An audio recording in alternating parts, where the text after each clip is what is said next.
brought in elite development. A lot of you people that are going to be watching this are going to know exactly who elite development are. Introduce yourself, Ben. Yeah, I'm Ben. Found it with Kieron, obviously, many years ago now. How many years ago? I don't actually know. I think it's about 11. Well prepared. No, I actually don't. No, we tried to start it once, and it was just a little bit of soccer schools and stuff, and then we actually went away and did something different, and then tried to do it properly, basically, with a bit more of an understanding, a better business plan behind it, and so probably we're going about 11, 12 years. It's got to be that. Yeah, but then if you count it from when we started it with a new plan, yeah, but probably about 10. All right, Kieron. Yeah, I'm Kieron. I'll just help Ben out with whatever he needs. He's the business mind behind it. But no, yeah, we started it probably 10 years ago, and we probably went full time there about 5 years ago. It really started. I remember talking to you two in the mall when you were thinking about doing it, and look how that's grown. You just literally. I mean, how many kids do you? I mean, these are the questions I haven't written any of these down. But how many kids have you now got on your books? In terms of your books, it's not how you look at it really. We coach within the teams around about 100 kids. Within our after school clubs, we coach about 500-600. And then obviously our own development centres for kids that are not part of teams of Three Bridges is around about 200. And then obviously in terms of PE lessons, we coach another 500-600 kids. So you must so really and truly you guys are probably responsible for what? I mean, do you think people realise, do you two realise how important every word you say? Well, first of all, let's establish the age groups. Yeah. Let's look at the age groups that you kind of work on, don't you? Well, yeah, we've gone a bit younger recently, so we're now starting from about 3. Well, Chessy's gone younger. Yeah. Mentally, it's about right, to be fair, I'd say. Yeah, we've gone a bit younger now, so we start about 3, and then at the moment we're stopping at kind of like year 7 age. We're doing like the primary school age, like nursery and primary school. Right. That's kind of what the age we look after. Right. Simply because they don't really answer us back. When they start becoming teenagers. They learn that as they go along, I'm assuming. So, so we come into a plan like probably 5-6 years ago, just doing the primary school ages, and that's kind of where we're at now. But we're kind of at a stage now where we've probably got the structure in place, maybe to go maybe up another year or maybe up a year. Where when we first started and we first had that plan in place, we pretty much just had me and Ben doing everything. Where now we've probably got 16 coaches there. 16 coaches? That worked for us. Is that right? Yeah, well, in terms of people who help volunteer and stuff, and then people that do part-time work or full-time work with us. Anyway, let's get back down to these. I've got some questions for you, which I've shown you, so I've kind of cheated a little bit. I've got here, can you tell us about the philosophy and approach behind elite development? Now, it's a difficult one, that. Because, you know, there's a big thing about philosophy in football, about philosophy in football is kind of the way you play, your structure of your values, etc., etc. Have you looked deep, do you think you look deep enough in that, or are you just happy to sort of get the kids together? And, I mean, for me, probably from what I've seen of your coaching, when I've seen it many, many times, fun seems to be your biggest philosophy of all, is that they turn up.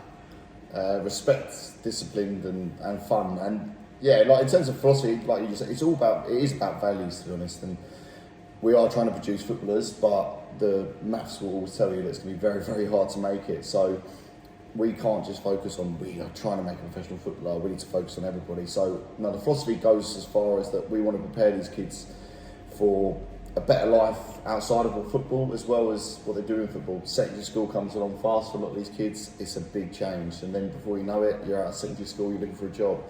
If everything they can take from what we have tried to teach them in terms of can he be disciplined, can he be hardworking, can he have character, work in a team environment. You know, can he work in a team environment, can he be resilient? So how important is that to a kid then? I mean, do they even understand that philosophy, or no, you know, you just said they're 3 years old, some of these kids. No. So how do they get that? How do they sort of absorb all of that? I feel like we're trying to install our values in them. So like everything that I've learnt in life, I learned through being in a team environment. Right. And I took them skills and I've tried to apply them in different areas. Obviously, at the time, you don't know you're learning these, so we try to almost subconsciously teach these children the values that we want them to take in all aspects of their life and their football. That's deep. That's proper deep, don't you think? I mean, it's But even a training session, like when I used to teach men, I'd be working with one player.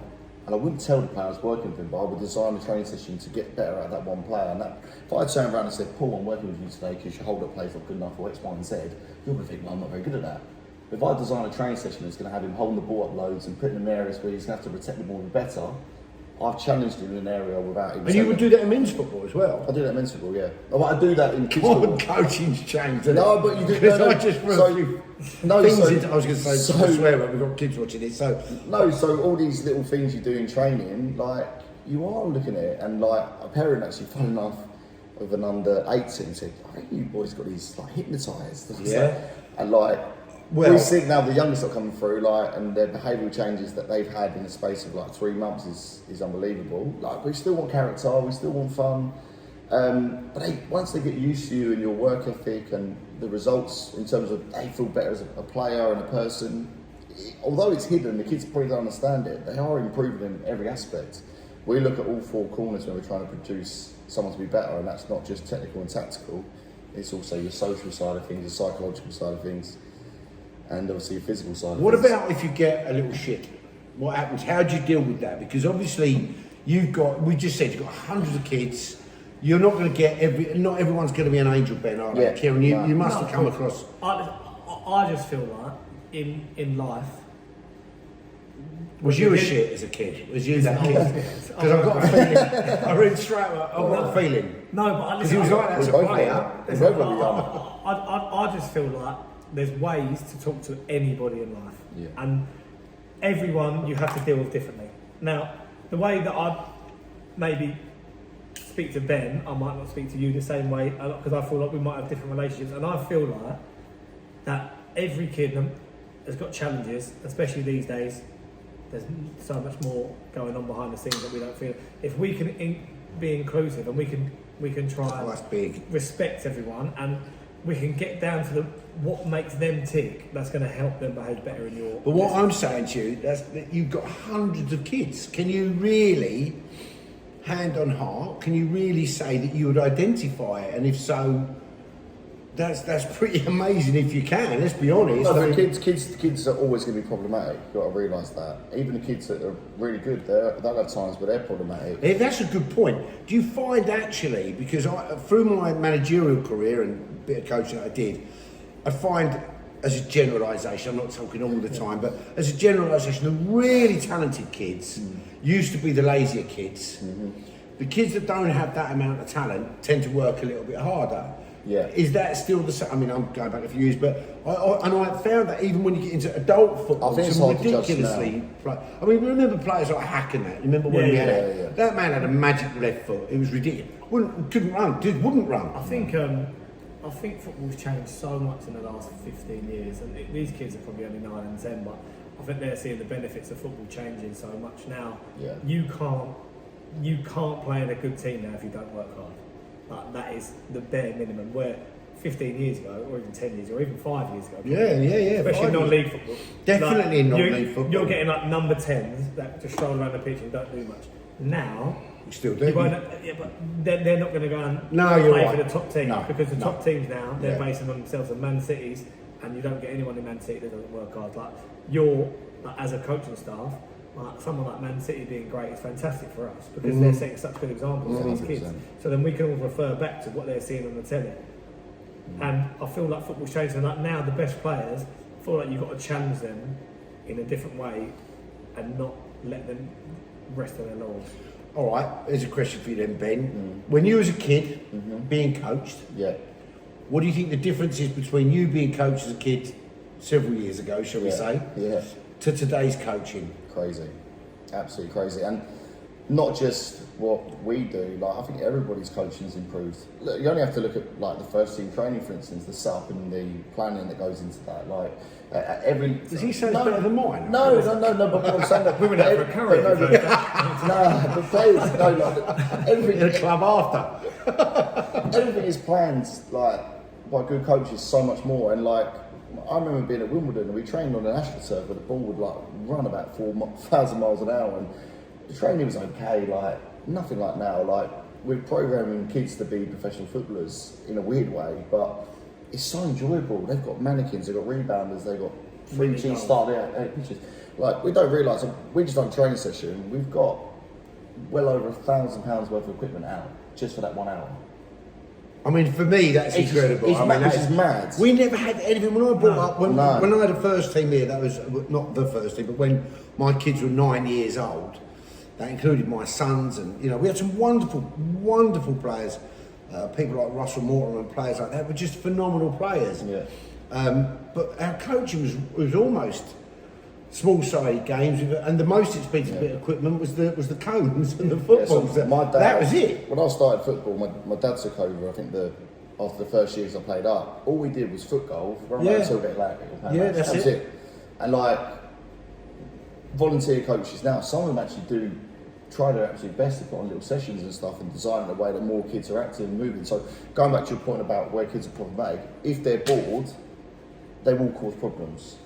That's a shout. To be fair, it's the boredom factor. If you keep them on their toes and motivated and enjoying it, like we have it with different age groups, but certain age groups, like the challenge is more the fact to control their emotions because they're going to really want to win and they're going to all start smashing each other and stuff. So your way of trying to change that, you might put rules in about slide tackling and being a penalty or whatever it is. But no, like kids, when they're bored, they cause problems just to grab attention more than anything. So. No, training now, like even if you do like any courses now, they're all different. They look at all the other side of things more than just the actual getting the ball out and getting these drills going on. I mean, our thing at the end of every season, we'll speak to especially the people on our teams. Like we'll have a board up, and like Ben said, we'll have the 4 corners, and we'll look at each player and the 4 corners. Where I feel like 20 years ago, explain to me what the 4 corners are. The 4 corners is basically an FA module that basically covers everything that you need to be a complete footballer. So one would be the tactical side, right? Which everyone thinks that's one that needs to be most important. But then you also have the physical side of things, which is coming more and more. You mean as in the fitness? Yeah, your strength, your everything that goes along with physical. Yeah. You then have a psychological side, and we look at kids now go technically, tactically unbelievable, physically unbelievable, psychologically cannot deal with anything going wrong in the game, and then you lose them. So we need to work on how we can improve them psychologically. And then one that's actually really important, and especially for grassroots football, is the social side of things, and being able to communicate with people and have friendships and everything. So you have to look at all 4 things. So that's brilliant. I have to say that's so impressive. But when we do things, like we do little things in holidays where we might go, do you know what, we want to do Britain's Got Talent or whatever, and we have kids crying because they've lost. Honestly, it's unbelievable. Which we don't want that. But seriously, like parents would be so proud that their kid's up there singing like Adele or something and doesn't know the lyrics to it but knows the chorus. And that's good enough for me. Like this. No, but like I like seeing people come out of their comfort zone and do something different like that. And so that is something that we do challenge people with. All right, I've got a question for you then on that, because that's a phenomenal thing. I think what you just said there, the 4 corners, is amazing, to be fair. So does it get to a point, because obviously we've just done the Festival of Football here, which was, thank God, a phenomenal success as usual.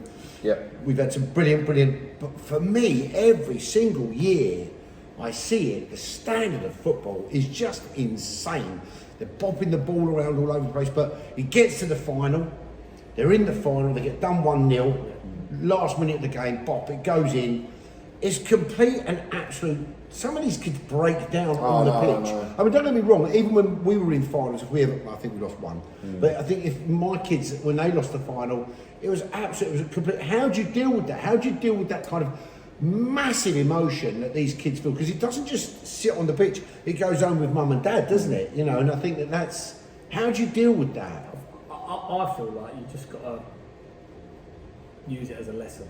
So something to learn from. If you win, you win. If you lose, you learn. Like that's kind of, do you know what I mean? So like, there'll be something in that game. You just got to try and control the kids' emotions as much as you can. Say, look, boys and girls, what could we have done better? And you ask them. And you ask them. Yeah. I don't think you should. And I think a big thing in our coaching as well is asking the players before you tell the players to see if they can understand what they've been doing wrong. So we're almost asking the question, just like in a business environment, and they're like, sometimes you know that someone's done something wrong, but you almost want them to understand it so they're learning it. If you're just telling them all the time, sometimes just go one and out the other, they'll do it on the computer, when they're not actually... It's the same sort of thing with these young footballers. So if they're in a position where they've made the wrong decision and it's cost the team a goal, instead of one of our coaches shouting out, you should have passed that, or you should... At half time, you bring them over and say, right, in that situation, what do you think you could have done differently? If they give you the wrong answer, then you might give them the right answer. But you don't tell them the answer straight away. You almost need to... It really, I mean, talk about changes. I mean, it's been unbelievable. I know my style of management and my style of coaching was the louder it got, really, you know. And I have to say, you can motivate up to a point with that, but from what I'm seeing now, I don't even know what we're going to see in the future. I don't know the level that we're going to see of football, because right now I'm blown away by the quality, I have to say.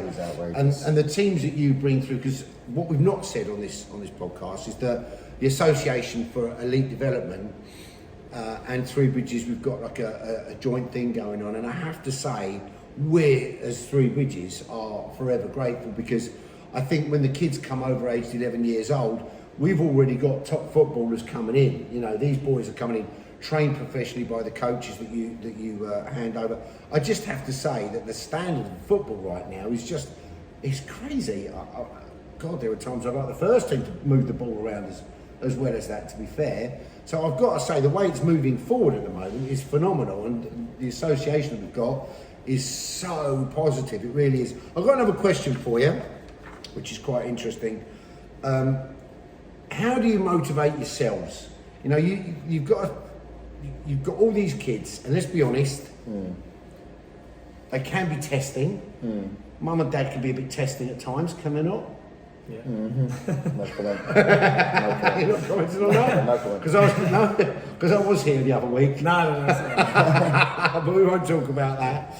But how do you motivate? How do you get up in the morning and think, great, I've got a load of kids to coach, and you're on a week's course, it's raining, it's freezing cold. That's not a problem. So, I mean, I am it's for me, Ben. Listen, I think for me, I can't speak for Ben, but for me, I just feel like with two best mates that met each other at 5 years old, hated each other at that time. Did you? Hated each I other. just score past them every week. Fair enough. Yeah. But no, listen, we're two best mates, and we've entered into a business together in a town which has Crawley, Chelsea, Crystal Palace up the road, Brighton, and we've come in and we've put our own stamp. And I think now, like, we're so proud of what we're doing, and then the lives we change. I see people everywhere, and they speak to me about their kids that we coached 10 years ago when we first started. Yeah. Some of them work for us now. A lot of them work for us now. We have so many positive relationships that we've made through. And that motivates you to do your job. To carry on. And I feel like we are positive role models for a lot of the children that we coach. And honestly, that is enough for us. If we honestly, like, obviously it's nice to make money in anything you do, but if we earn no money out of it, we'd probably still do it as something on the side, because we just enjoy improving people's lives and improving people's experiences. Well, I remember you two getting up at 4 o'clock in the morning because the business didn't pay you any money back in the early days, did it? Nothing. And you used to get up at 4 a.m. You used to go to that warehouse. Do you remember that? Well, you're never going to forget it, are you? Go to that warehouse. And let me tell you a quick story about how important it is. I dragged my missus on a sailing holiday in the middle of the Greek islands, beautiful. And one particular day we had to get onto our boat, which was connected to another big boat. So we're crawling over this boat, and my missus gets half stuck, right, between our boat, which is about 3 foot lower, and this boat, which is getting the as she would. And I think there might have been a bit of bad language aimed at me about the whole holiday. And this little top of this big boat pops up. This lady comes out, she goes, whose boat it was? She goes, oh, do you want a hand? And she helps Sharon down onto our boat. And as she's looking, she's going, oh, this is thousands of miles away. She went, how you doing, Paul?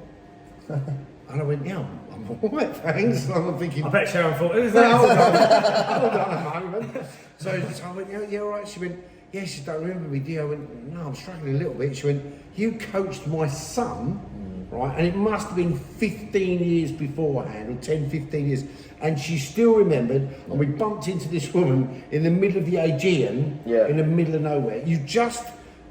I don't know if you do understand how much you mean to these kids, but not just to the kids, to mum and dad, because you've been such a massive part for 4, 5, 6 years. Yeah, of course. No different to education in school. No different at all. You're creating so many different aspects of teamwork, of communication.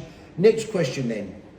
We're in a society. I'm making these questions up as we go along. I printed them all out. I've ignored every one of them. That's what you think we team talk. Oh, you're not wrong there. Read the room, son. Read the room.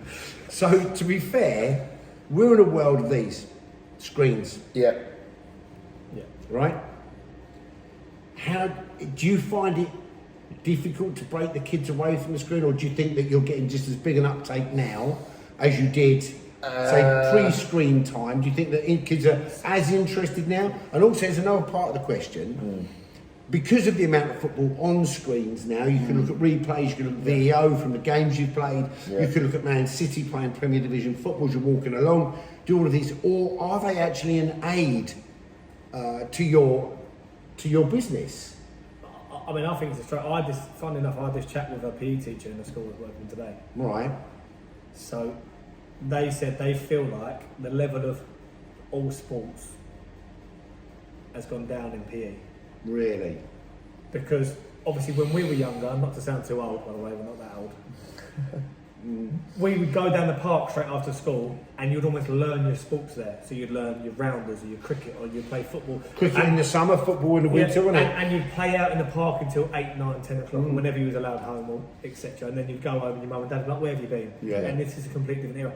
But I feel like the sports that your parents want you to get into, they're becoming a higher level, but because they're almost solely focused on a single sport instead of being like multi-talented at all sports. Oh, really? So, because I feel like it's changed that way. So, like back in the day, like I would play like cricket, absolutely, golf, football, tennis, whatever. Everything. You played everything. I played anything I could to get out of school, basically. But like these days now, like I feel like it's more individual-based sports. That's what I feel like. So, like if your parents solely focused on football, then you're going to football 5, 6 times a week, even as a grassroots footballer. Where me and Godfrey were academy footballers, we were probably the only people playing football 4 times a week. Yeah. But if you want to do cricket, you get the same opportunities with cricket. And there's much more outside clubs where you can do stuff now. Where you specialise in it. Where you can specialise in it. But as a general thing, I think screens kind of takes away from like your multi-sport connections. Does that make sense? But everyone's just addicted to their phones. They're recording on it now and doing it, and we're all, I run loads of the business through the phone and communicate with people through the phone. So it has plus points and it has points where you go, you spend so much time on it. And not just football, we all pretty sometimes sit at home on our phones and don't speak to people in our family more, which we should do. So I've seen people in a restaurant. I've seen couples in restaurants just literally opposite each other on their phones. Well, what I would say is I don't think it's really effective for us, because we still get so many kids that are so desperate to play football, and most of our kids are younger age, so they don't really have phones and stuff. But of an older age, then it would probably become more of a problem. I have to, it is for me. Would probably rather, in half term, just chill on his phone or his Xbox, than go and play football with his mates. And that's the way it is. And in like terms of PE lessons, what Kieron's talking about, like the whole structure of it's mental. You have 30 kids to yourself, and you've got a contrast of abilities, and you're trying to teach tennis or cricket or whatever it is, and things are just going everywhere. I had someone get hit with a cricket bat the other day because a kid decided to walk in front of somebody and take a shot. I think we lost 187 balls out of 206 weeks playing tennis. Jeez! I'm exaggerating a little bit, but basically, like, a lot of these kids are not motivated by sport, because when they go home, and for some people and parents, it's pretty easy to just go, there's your phone. They just cause them no problems at all. Where Kieron's right, like, we just want to just go out and play in the road and play football. We had the courts every night. I mean, me as a kid, I must have been, that many years ago, and that was a long time ago. But we had a bit of old ground at the back of our houses, and effectively, it was Lords 1 minute, it was Wembley the next minute, it was Twickenham the minute after that. Come the FA Cup. The streets were empty in the FA Cup. 1 minute after the FA Cup had finished, no matter what team it was, everyone was out the back. You'd have 30 kids on this bit of land playing 15 aside, and that was. And funny enough, That was actually girls and boys. We had a girl opposite us, Janice Defoe. What a footballer she was! Absolutely superb footballer. You know, I'm glad it's got much bigger now. But every kid in the world was out in the street. Was out there. It's a very different time. But I think social media is. So when I was a kid, do you remember the old rusty no ball signs? It used to be in the middle of the field. So there was a field just round the corner from me where he lived in Tilgate. We used to play football around all the time. Didn't care about No. Never did. And then one day I come back home and it looked like I'd literally been stabbed, and I just had my eyes on the ball. Funny enough, I was tracking back actually, and I just Stop there! No, Stop there! Anybody's seen him play football? Definitely like that. Track him back. But I believed him up to that. No, I had my eye on the ball, and I literally just run straight into that no ball sign, and it literally stabbed me and cut me, and I've still got a scar now. And like, it was so dangerous. And Wouldn't have that now. No, of course you would have. It's so dangerous. But I would have been playing for about a year, 2 years, and nothing ever happened. But that one time, obviously, I had to end up going. Did he stop you playing there? Yeah, it did there, to be fair. It hurt.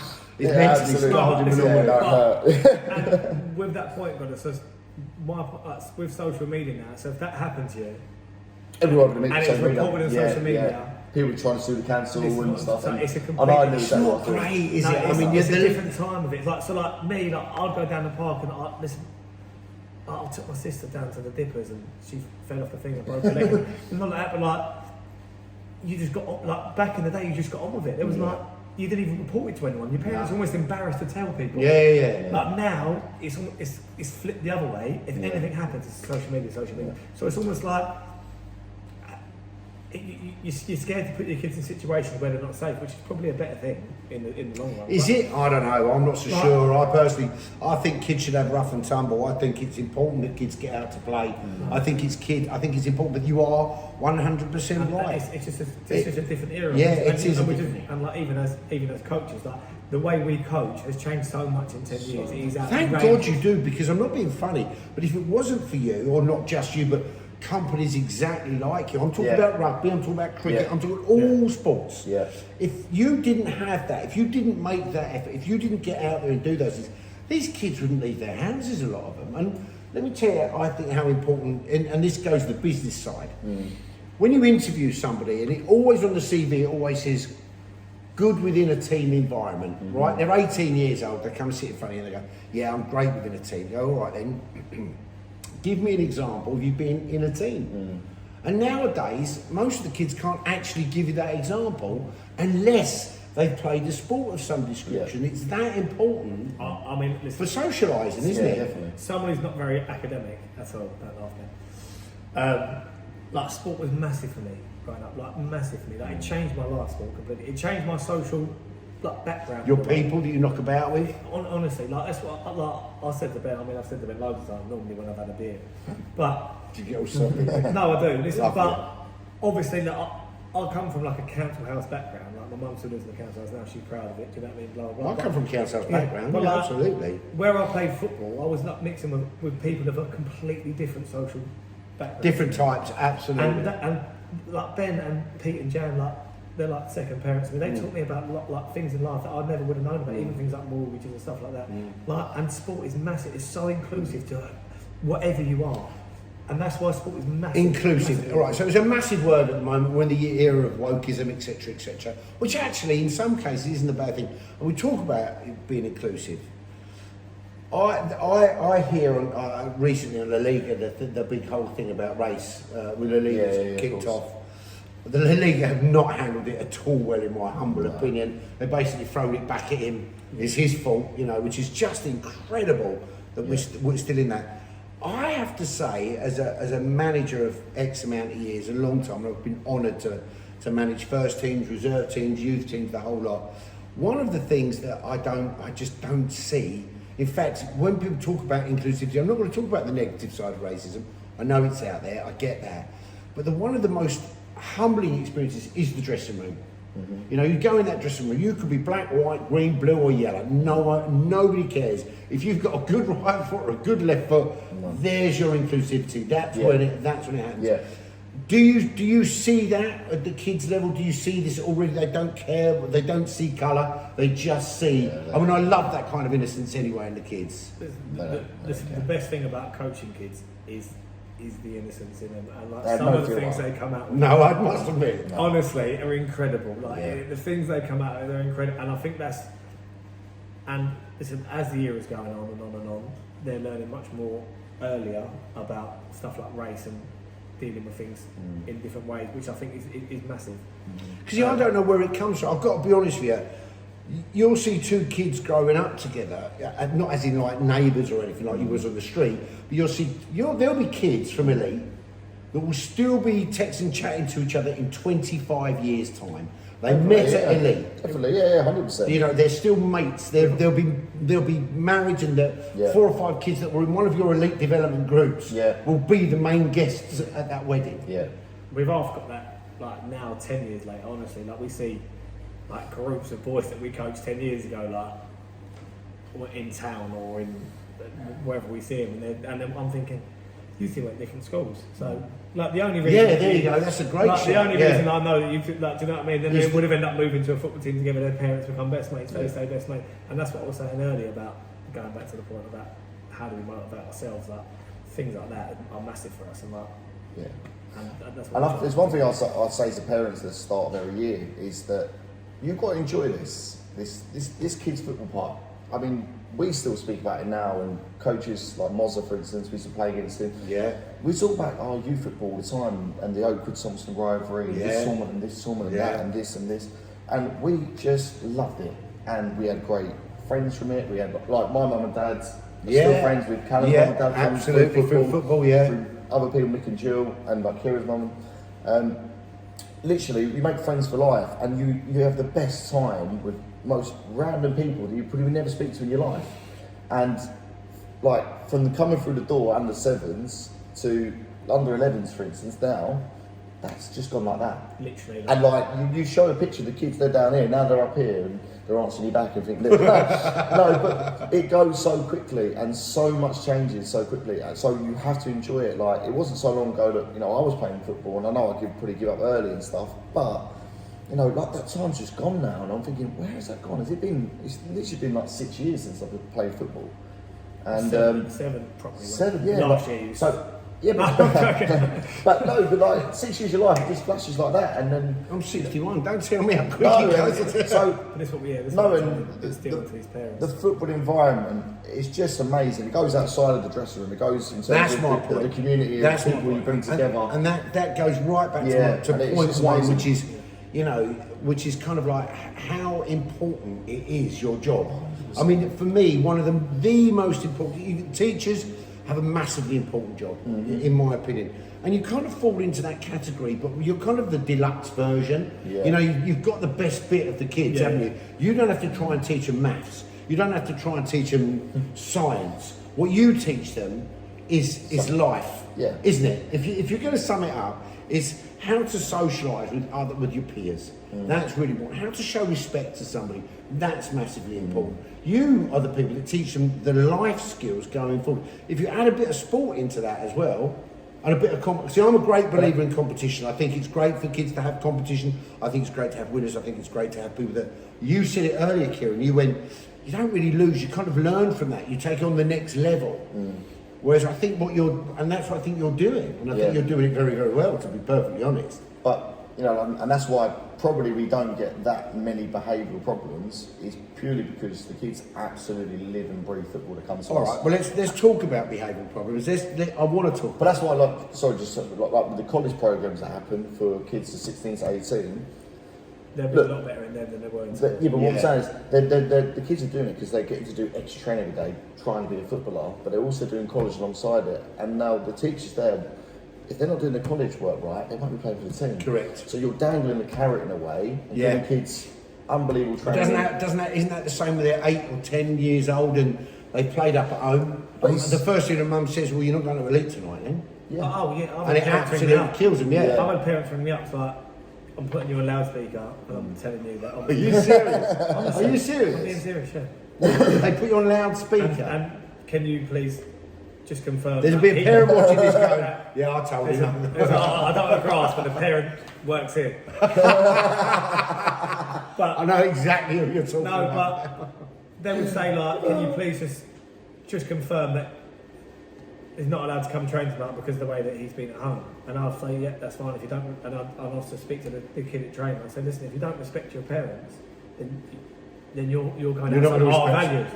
Our values are like that's part of our values is respect. So if you're not respecting your mum or your dad or whoever your guardian or your teachers, and your teacher comes up to me and speaks to me about it, or I work in your school because we work in a few schools now. Like it's the same thing. We're trying. And this is what I'll try and say. I try and preach all the time. We're not just trying to teach these kids how to be professional footballers. We're trying to teach these kids how to be a good person in life and how to just like you will get by if you're a good person in life. I agree. No matter how clever you are, tell the truth and shame the devil. Just if you're nice to people, my other half she'll know this. She'll be like, roll their eyes myself for years. If you're nice to people in life, they'll be nice to you. That is the fact. That's the general thought. I mean, I'd like to. That's what I've kind of lived by. Well, I think it's a good philosophy to live by, don't you, Ben? Yeah. There's probably a few cases I can tell you that isn't true. Of course, listen, there's always going to be exceptions in life, but I feel like if you that's know, the general rule. If you know you're being true to yourself and being true to your values and cause, then I think you'll be alright. And if we instill this into these children, then hopefully we're producing better people growing up, not just better footballers. If one of our kids goes on to make it, incredible. Like, I'll be the proudest person. And I said this to my parents. When he says make him into first team, 3 bridges. Yeah, I was just about to say, if we had 3 of our under 11s, 4 of our under 11s go and play 3 bridges first team, trust me, we'll be proud as punch. Yeah, we would. I think, I think you're right. I think you're right. Going off this, I think parents need to understand this more. Like, they don't quite realise the level of a semi-professional footballer, even a semi-professional footballer. Without being big, like me and Goddard played like academy football our whole lives. And I played for Ireland and Goddard was like top scorer, champion reserves, and we're playing semi-professional football. Yeah. Like, if these kids are playing grassroots football, and we can get them into a semi-professional environment, I promise you we'll be proud as punch. And we'll go and watch. I'll go and watch him now. Like Leo, the first team goalie here, he was one of my kids from 11. When I watch him play, I'm so proud. To be fair, we've got a few boys that come through the books. Cam Lawson, that's really important to have that. For me, and I know for the gaffer, we'll talk about it next week. But I tell you now, there's 1 or 2 players out there still that you guys know that we need to be talking to, because these boys have got the values that were brought through with elite development. And I think that when they play semi-professional football, you're right, it is a very, very good standard in some very, very good, on some very, very good pitches and some very, very good clubs. 500 fans. I've found with any manager, like, they need everyone to buy into it. I was listening to Paul Barber, the Brighton person, and he was just saying about it, like, this is what we want and this is what we're aiming for. And it might seem like it's far-fetched, and of that squad, I think 60% of them like, let's go push for Europe. The other 40% like, you've got to be joking. And literally, he went, all right, well, listen, if you're not going to 100% buy into it, or even just go. And they bring in other people. And he said it took a while with Graham Potter, and then it got improved, and obviously with the Chelsea, and then this new guy, and it's gone to another level. But they've just instilled, we need people to buy into everything that we do in terms of how we train, how we prepare, and what we're aiming for. And it might seem far-fetched, and look at Brighton this year, they've been incredible. Well, I agree. If you've got 2 or 3 that not buy into that just spreads out. Arteta's done the same at Arsenal. He's gone in and got rid of a few bad eggs. I know they've fallen away at the end of the season, but they've had an incredible year. And let's be honest. If you said Arsenal getting Champions League football, you'd have been like, no chance to start the year. And they finished second. But surely the greatest, or the manager, one of the first managers that really started it had to be Ferguson. Look what he did there.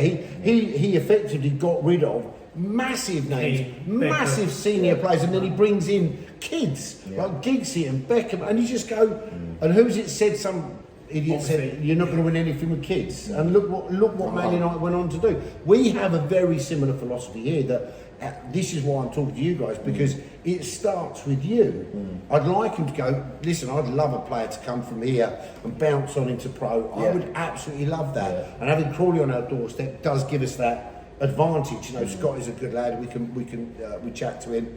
So I think there's always that. But you're right. I'm going to have to wrap it up here. This is going to be part 1. I've decided. Because I tell you now, we could go on for days talking about this. Listen, when I come to Bridges to watch the first team, this is why I don't come home. This is exactly why.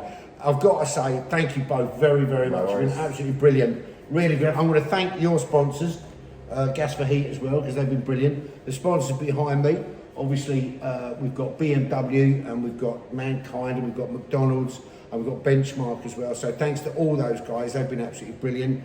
Boys, I think this is definitely going to be part one. I've got a feeling there could be 2, 3, 4, 5, 6 and 7. I just feel as though this is going to go on and on and on. So, guys, thanks ever so much for watching. We will be back. I don't know when. We're kind of erratic on that. Trying to track these two down is very difficult. But thanks for watching. Cheers.